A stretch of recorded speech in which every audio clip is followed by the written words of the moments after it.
Good day and welcome to the tea. Welcome back, tea timers. Today I want you to relax because I'm going to tell you a story. Yes, today you're going to hear a story. Very important story. This is going to be a sweet, sweet tea, but yet it's going to be hot. So all you can do is sip, sip, sip.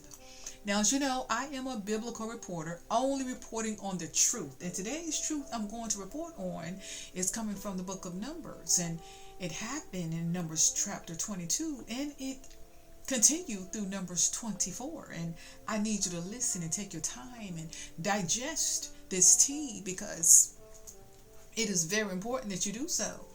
And this tea is a representative of the Israelites, and they're traveling, well, not necessarily traveling, they were minding their own business. And there were some people who were intimidated and threatened by the Israelites for no reason. However, the enemy decided that he wanted to try and tempt them into a sinful situation. When I say tempt them, meaning that he didn't necessarily try to tempt them personally. He tried to use somebody who was familiar with the Israelites and who had some favor with the Lord to bless and curse, okay? To try and tempt that person and utilize that person to come out against the Israelites. Now, picture this. These Israelites were minding their business, knew nothing about this. Yet, there was a whole plot scheme going on, all right, without their awareness. However, because the Lord is king, was their king at that time, he made sure, okay, that they didn't even sweat about it. So let me tell you how this went, okay? Please make sure you're in the room. Are you in the room? Please let me know you're in the room. Well, let me proceed. It tells us that then the people of Israel traveled to the plains of Moab and camped east of the Jordan River across from Jericho. Oh, you want to know about the Moabites? Well, let me tell you. The Moab descendants comes from Lot, one of Lot's daughters. Okay, she had intimate relations with her dad. Both of them did. The two sisters. They were the ones who were rescued from Sodom and Gomorrah when the mother looked back, and unfortunately, she was not able to continue the journey with them. So it was just him and his two daughters in a cave, and they decided they were going to have sexual intimacy with their father because they're supposed to be husbands, right? The ones they were actually engaged to. I think they were engaged or betrothed to.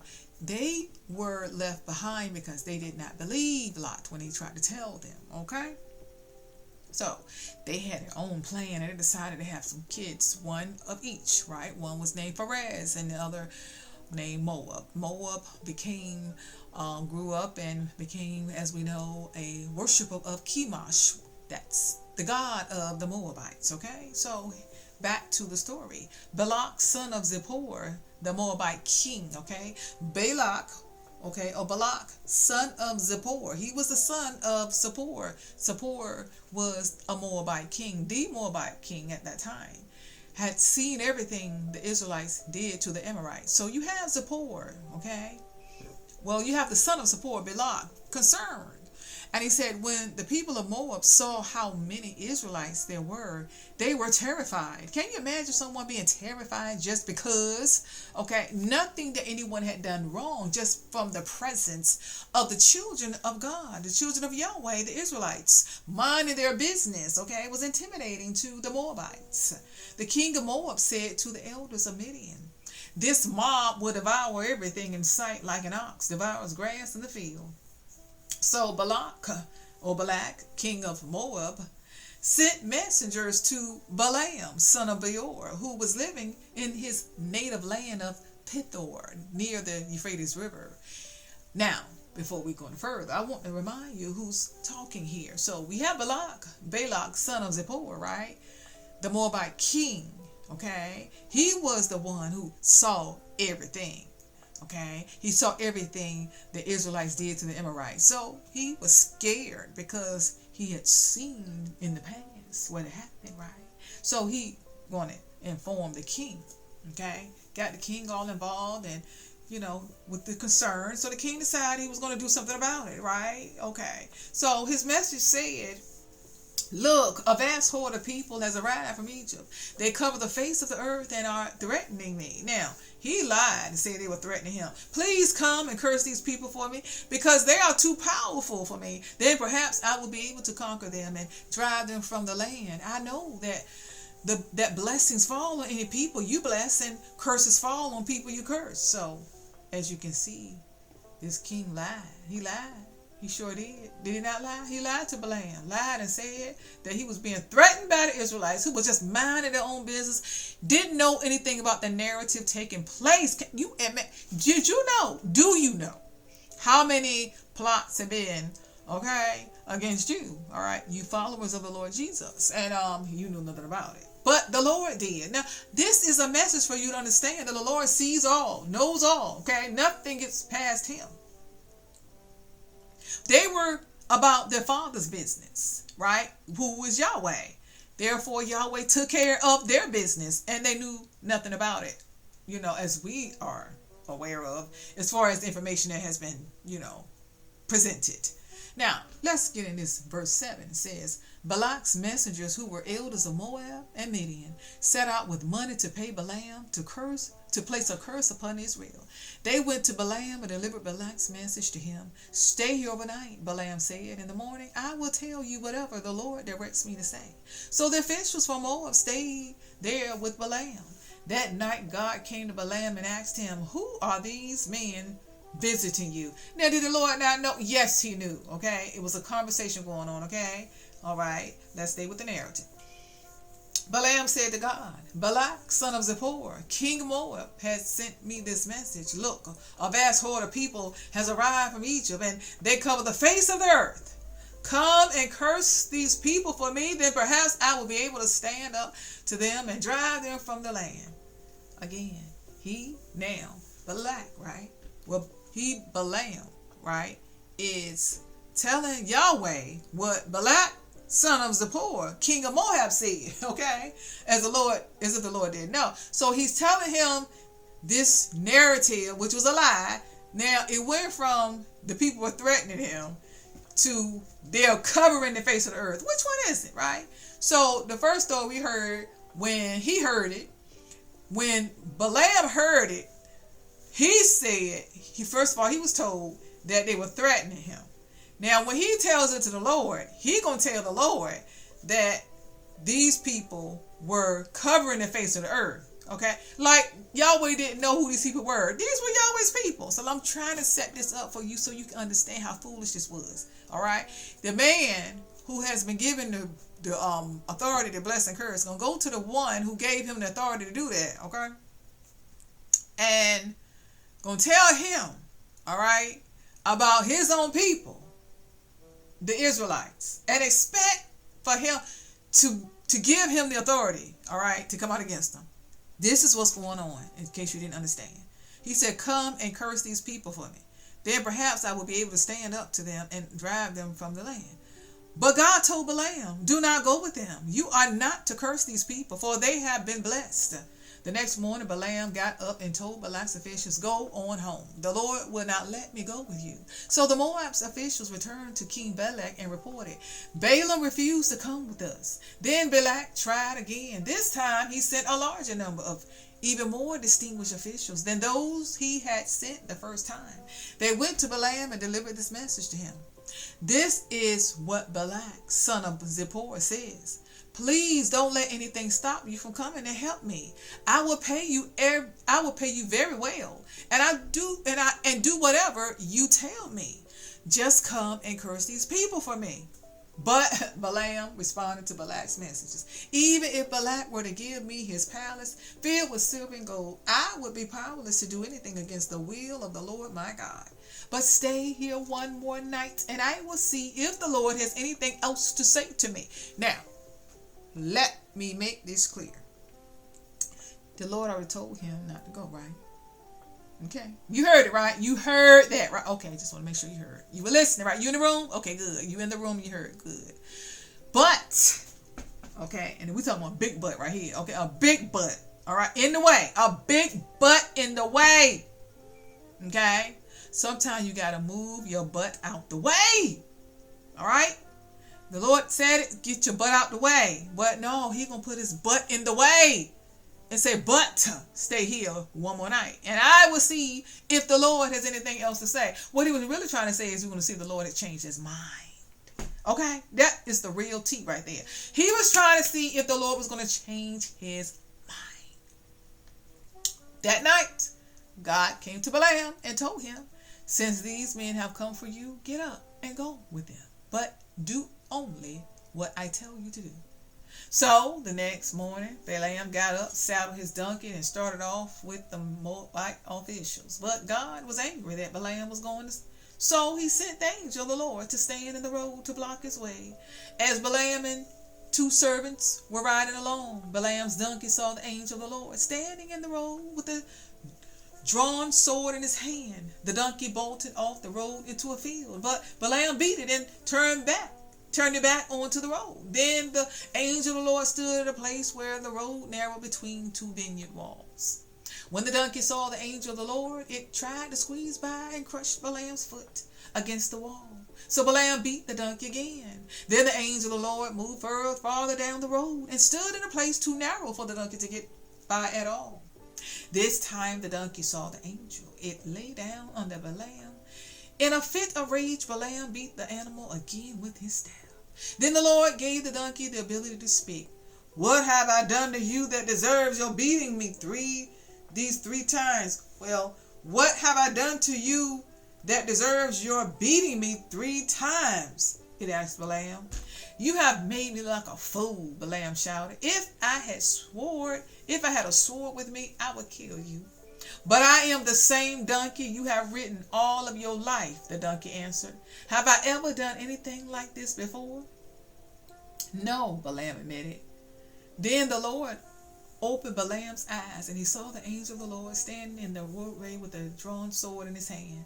Balaam bowed his head and fell face down on the ground before him. Now let's stop right there. Did you hear the conversation? Did you hear that narrative? Balaam was talking to his donkey. Now, he'd been riding his donkey all his life from what the donkey said. The donkey let us know, right? So Balaam been riding his donkey all his life, and he had never had a conversation with his donkey. What in the world is Balaam doing having a conversation with a donkey? Now, you would think he would have been so shocked that the donkey spoke back to him, right? Or the donkey even had a talk to him, that he would have probably froze right then and there. He was so caught up in the moment, he didn't even realize he was talking to the animal. The animal, okay? That he was dependent on all his life to get him from A to B or wherever else he went to go. And this animal, him having a conversation. So who is the bigger donkey? Okay, you know what I'm trying to say. Okay, anywho. Listen, don't put words in my mouth because I'm not trying to call him nothing. I'm just saying, okay? It's kind of crazy, isn't it? That he didn't even catch on that he was talking to a donkey, okay? Because that wasn't normal, all right? Definitely wasn't normal. If there was any conversation between man and animal, it was before the fall of Adam and Eve, okay? It had to be before then, because since then, there was no communication that we should be having with an animal. Not in the way that we understand it, okay? Anywho, let's continue with the narrative. So it says,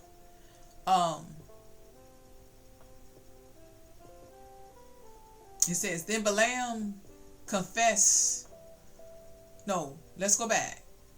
All right, so he said, verse 33. When he said, 32 actually, he said, why did you beat your donkey those 3 times? The angel of the Lord demanded. Look, I have come to block your way because you are stubbornly resisting me. These three times the donkey saw me and shied away. Otherwise, I would have certainly have killed you by now and spared the donkey. Then Balaam confessed to the Lord. Then Balaam confessed to the angel of the Lord. I have sinned. I didn't realize you were standing in the road to block my way. I will return home if you are against my going. But the angel of the Lord told Balaam, go with these men, but say only what I tell you to say. So Balaam went on with Balak officials. When King Balak heard that Balaam was on the way, he went out to meet him at a Moabite town on the Ammon River or Arnon River at the farthest border of his land. Didn't I send you an urgent invitation? Why didn't you come right away? Balak asked Balaam. Didn't you believe me when I said I would reward you richly? Balaam replied, look now, I have come, but I have no power to say whatever I want. I will speak only the message that God puts in my mouth. Then Balaam accompanied Balak to Kiriath Huzoth, where the king sacrificed cattle and sheep. He sent portions of the meat to Balaam and the officials who were with him. The next morning, Balak took Balaam up to Bamoth Baal. From there, he could see some of the people of Israel spread out below him. Then Balaam said to King Balak, build me 7 altars here and prepare 7 young bulls and 7 rams for me to sacrifice. Balak followed his instructions, and the 2 of them sacrificed a young bull and a ram on each altar. Then Balaam said to Balak, stand here by your burnt offerings, and I will go to see if the Lord will respond to me. Then I will tell you whatever he reveals to me. So Balaam went alone to the top of a bare hill, and God met him there. Balaam said to him, I have prepared 7 altars and have sacrificed a young bull and a ram on each altar. The Lord gave Balaam a message for King Balak. Then he said, go back to Balak and give him my message. So Balaam returned and found the king standing beside the burnt offerings with all the officials of Moab. This was the message Balaam delivered. Balak summoned me to come from Aram. The king of Moab brought me from the eastern hills. Come, he said, curse Jacob for me. Come and announce Israel's doom. But how can I curse those whom God has not cursed? How can I condemn those whom the Lord has not condemned? I see them from the cliff tops. I watch them from the hills. I see a people who live by themselves, set apart from other nations. Who can count Jacob's descendants as numerous as dust? Who can count even a fourth of Israel's people?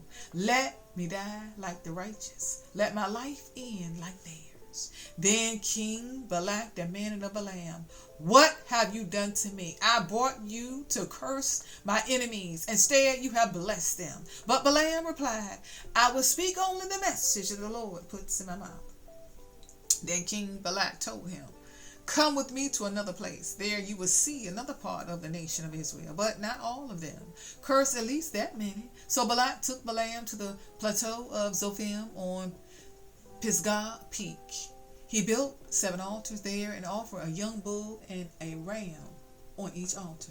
Then Balaam said to the king, stand here by your burnt offerings while I go over there to meet the Lord. And the Lord met Balaam and gave him a message. Then he said, go back to Balak and give him my message. So Balaam returned and found the king standing beside the burnt offerings with all the officials of Moab. What did the Lord say? Balak asked eagerly. This is the message Balaam delivered. Rise up, Balak, and listen. Hear me, son of Zippor. God is not a man, so he does not lie. He is not human, so he does not change his mind. Has he ever spoken and failed to act? Has he ever promised and not carried it through? Listen, I received a command to bless. God has blessed, and I cannot reverse it. No misfortune is in his plan for Jacob. No trouble is in store for Israel. For the Lord their God is with them. For he has been proclaimed their king. God brought them out of Egypt. For them he is strong as a wild ox. No curse can touch Jacob. No magic has any power against Israel. For now it will be said of Jacob, what wonders God has done for Israel. These people rise up like lions, like a majestic lion rousing himself. They refuse to rest until they have feasted on prey, drinking the blood of the slaughter. Then Balak said to Balaam, fine, but if you won't curse them, at least don't bless them. But Balaam replied to Balak, didn't I tell you that I can do only what the Lord tells me? Let me pause right there for you for some context. Now let me make it clear. There was a metaphor when he spoke in verse 24 about them being like lioness and drinking the blood of the slaughter. They did not drink blood. They did not drink the blood of the slaughter because the word of God tells them don't drink blood, okay? Do not drink the blood of the animals, okay? That was again a metaphor. That was metaphoric, okay? Now we taking literally, okay? All right. So he was saying is that they like rise up like lioness, okay? And how they refuse to rest until they have feasted on their prey. Because that's, the lioness. These two was talking about how they operate like the lioness, okay? But not literal, okay? Okay, all right. Glad you understand. You still in the room? Okay, good. Let's keep going. Then King Balak said to Balaam, where I'm at, I'm on 24, just in case you were thinking or wondering, okay? I'm in verse 27, I'm sorry. Verse 27, okay? Verse 27, okay, of chapter 23. It says, then Balak said to Balaam, come, I will take you to one more place. Perhaps it will please God to let you curse them from there. Okay, let's pause. Somebody got a problem. Did you hear what I just heard?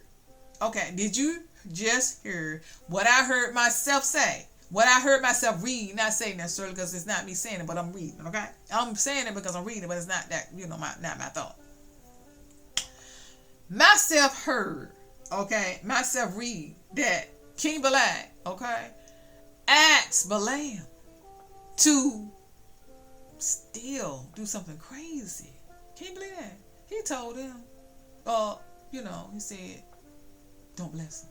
He had the nerve to tell him, do not bless him. Ain't crazy? Okay. All right. Anyway. So, moving on. I'm in verse 27.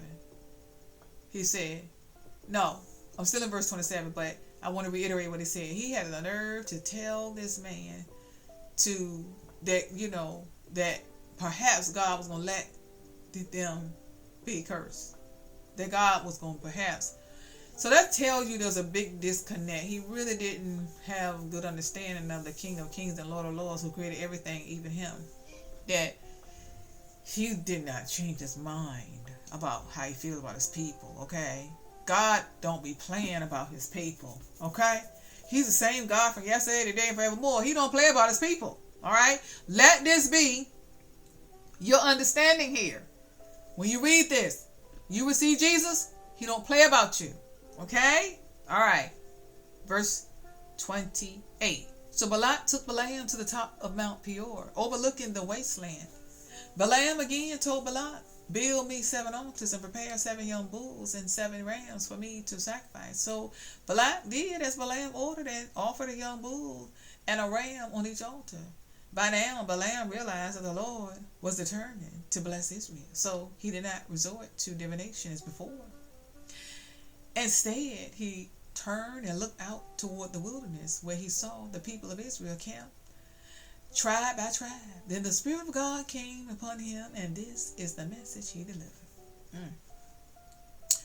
This is the message of Balaam, son of Beor, the message of a man whose eyes see clearly, the message of one who hears the words of God, who sees a vision from the Almighty, who bows down with eyes wide open. Let's go back for a moment. I just want you to I want you to revisit something. I want you to know that I did not, carelessly overlook this. It tells us, okay, real clear that Balaam realized that the Lord was determined to bless Israel, so he did not resort to divination as before. You see that? You see that? All right. This man Balaam, who the Lord, okay, allowed to be to bless and curse people, he acted in divination. Okay, he practiced divination. It tells us right here that's what he was trying to do, but it didn't. It didn't work. Okay. All right. I'm glad you understand. Okay, let's go back. Let me read this again. Verse 4.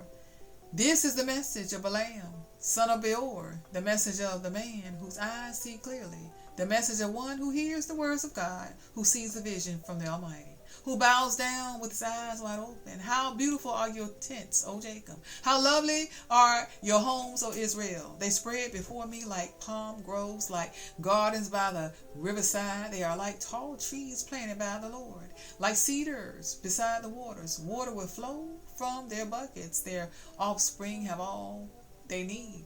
Their king will be greater than Agag. Their kingdom will be exalted. God brought them out of Egypt. For them he is as strong as a wild ox. He devours all the nations that oppose him, breaking their bones in pieces, shooting them with arrows. Like a lion, Israel crouches and lies down, like a lioness who dares to arouse her. Blessed is everyone who blesses you, O Israel, and cursed is everyone who curses you. King Balak flew into a rage against Balaam. He angrily clapped his hands and shouted, I called you to curse my enemies. Instead, you have blessed them 3 times. Now get out of here. Go back home. I promised to reward you richly, but the Lord has kept you from your reward. Balaam told Balak, don't you remember what I told your messengers? I said, even if Balak were to give me his palace filled with silver and gold, I would be powerless to do anything against the will of the Lord. I told you that I could say only what the Lord says. Now I am returning to my own people. But first let me tell you what the Israelites will do to your people in the future.